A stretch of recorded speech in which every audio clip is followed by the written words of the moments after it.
السلام علیکم ناظرین، میں ہوں اویس چودھری۔ آج کی اس ویڈیو میں ہم لبنان کے شہر بیروت میں ہونے والے دھماکے کے مختلف پہلوؤں کا جائزہ لیں گے۔ اس تمام تر سچویشن اور اس دھماکے میں اسرائیل کے کردار پر شواہد کے ساتھ گفتگو کریں گے اور ساتھ ہی ساتھ اس پورے تنازع کے تاریخی پہلوؤں کا جائزہ بھی لیں گے۔ لبنان کے شہر بیروت میں اپنی نوعیت کا ایک شدید اور خوفناک قسم کا دھماکہ ہوا۔ 400 کلومیٹر تک زمین لرز اٹھی۔ دھماکہ نیوکلر مواد کے گودام میں پیش آیا۔ افسوس کی بات یہ ہے کہ دھماکے کی جتنی بھی ویڈیوز اور فوٹیجز ہیں وہ سوشل میڈیا پلیٹ فارم سے ڈیلیٹ کی جا رہی ہیں، جن میں واضح نظر آ رہا ہے کہ یہ ٹیکٹیکل نیوکلر اسٹرائک تھی جسے اسرائیل نے لبنان کو وارننگ دینے کے لیے کیا۔ اب پوری دنیا اسرائیل کی اس دہشت گردی پر خاموش تماشائی بنی بیٹھی ہے۔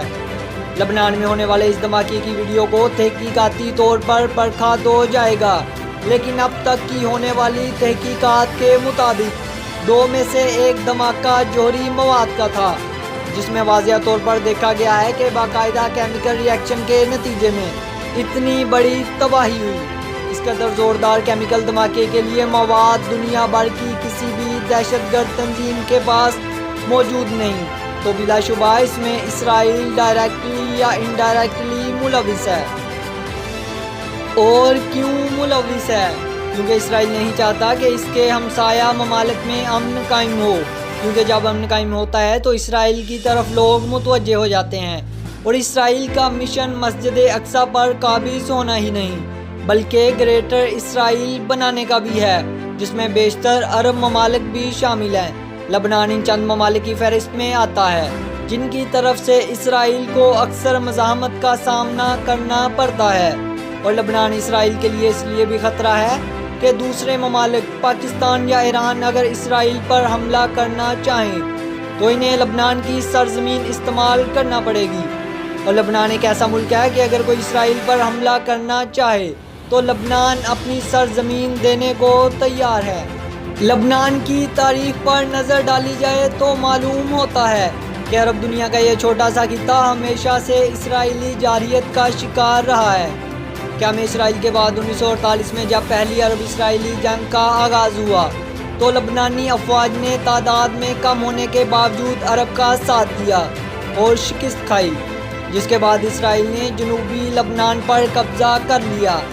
لبنان دہائیوں سے لاکھوں اسرائیلی مہاجرین کا میزبان بھی ہے، اور یاسر عرفات کی قیادت میں فلسطین لبریشن آرگنائزیشن نے اردن سے بے دخلی کی، جس کے بعد لبنان کو ہی اسرائیل کے خلاف اپنا بیس کیمپ بنایا اور اسرائیل پر کاری ضربیں لگائی تھیں، جس کے بعد اسرائیل کی منظم سازش کے تحت 1975 میں لبنان میں میرونی مسیحوں کو جدید ہتھیاروں سے مسلح کر کے بدترین خانہ جنگی شروع کروا دی گئی، اور 15 سال جاری رہنے والی خانہ جنگی میں لاکھوں فلسطینی اور لبنانی شہید ہوئے اور لاکھوں بے گھر ہوئے۔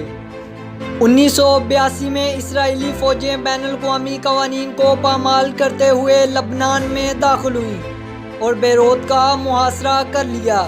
اس جنگ میں 15 سے 20 ہزار کے درمیان لبنانی اور فلسطینی شہید ہوئے۔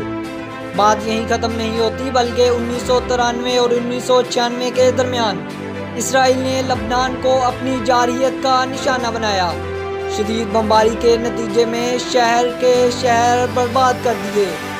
2005 میں لبنان کے سابق وزیر اعظم رفیق الغیری کو ان کے ساتھیوں سمیت بیروت میں ہونے والے دھماکے میں قتل کر دیا گیا۔ دھماکہ اتنا شدید نوعیت کا تھا کہ اس میں 1800 کلو بارودی مواد استعمال ہوا۔ 2014 اور 2019 کے درمیانی عرصے میں بھی اسرائیل نے لبنان پر فضائی حملے جاری رکھے اور مشتبہ ٹھکانوں کی آڑ میں معصوم لبنانیوں کو اپنا نشانہ بنایا، اور اب ایک بار پھر لبنان کو عدم استحکام سے دوچار کرنے کے عزائم واضح ہیں۔ مشرق وسطیٰ میں لگی آگ ایک بار پھر لبنان کو اپنی لپیٹ میں لینے کو ہے۔ پچھلی 7 دہائیوں سے عرب حکمرانوں کے ذاتی مفاد اور نا اتفاقی اور سامراجی ایجنٹ ہونے کے باعث اسرائیل خطے میں مسلمانوں کی نسل کشی جاری رکھے ہوئے ہے، اور بیت المقدس کو ہیکل سلیمانی بنانے کی تمام تر تیاریاں مکمل کر چکا ہے، جبکہ عرب حکمران اپنی سلطنت اور مال و زر بچانے کی خاطر آنکھیں بند کیے ہوئے